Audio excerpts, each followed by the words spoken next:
Well, funny thing about that, it's never actually happened, unless there's another alternative universe in which it has happened, and I'm just not aware of it. Although I don't really think that you could conceivably call that me actually doing it.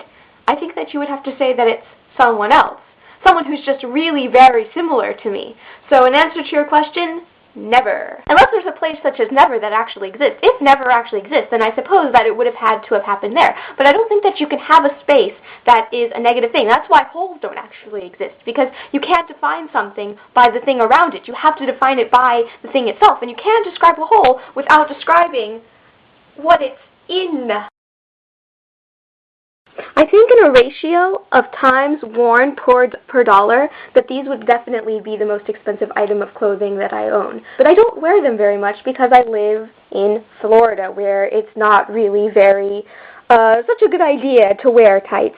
But if you'll notice, these are pretty much the coolest tights that ever exist because they are superhero tights.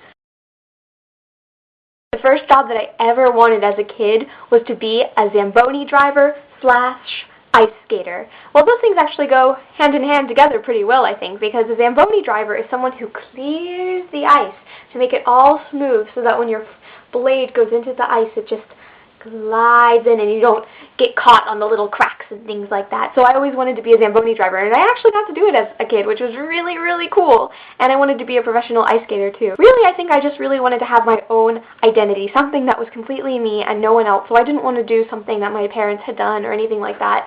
I thought that I wanted to do something that could save the world and make the world a better place, something like that, but I had sort of a vague idea of what that was. So I guess I kind of wanted to be a superhero in that sense. Superhero / ice skater / Zamboni driver.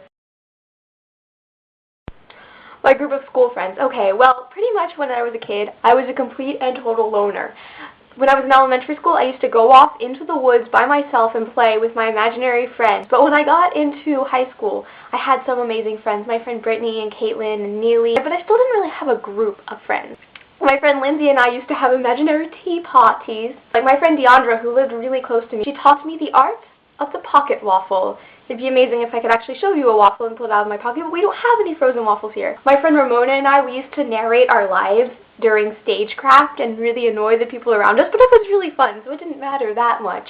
I went to an arts high school and I was in theater, so all the people were quite loud and such, but I was still sort of the weirdo there, which I think says something. I actually met a lot of amazing people there, and I know I'm not naming all of them, and I apologize for that, but they're just a lot of amazing people, and I'm happy that I met them.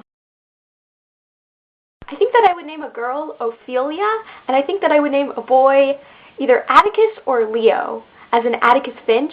Maybe I would name the child Finch. That would be an interesting name. I could name a girl Finch, too. I also like the name Artemis for either a girl or a boy. I think it works either way. I really like literary names. I also really love the names Blade, Archimedes, Apollo, and Athena. Also Socrates. I think it would be really cool to have a child named like Socrates, Aristotle, Plato. You'd really kind of be setting the path for that child, what they have to study, which I really wouldn't want to do that to that poor child, because philosophy does tend to drive a child mad, and having me as a parent, well, I think that they'd already be pretty mad. In all honesty, I'd like Daw Sung Suu Kyi or Stephen Hawking to do this. Or maybe Henry Kissinger, because that would be really funny. I'm sure that the Treaty of Westphalia of 1648 would probably end up in there somewhere. But of the people I know, I would really like my friend Ilea to do this, my friend Monica to do this, and my friend Caitlin to do this. And maybe Madrim, which is a YouTube username of this amazing group of Shetland movie makers. They're actually kids or early 20s aged people. And I think they also have some older people as well, but they're amazing, and I'd love them to do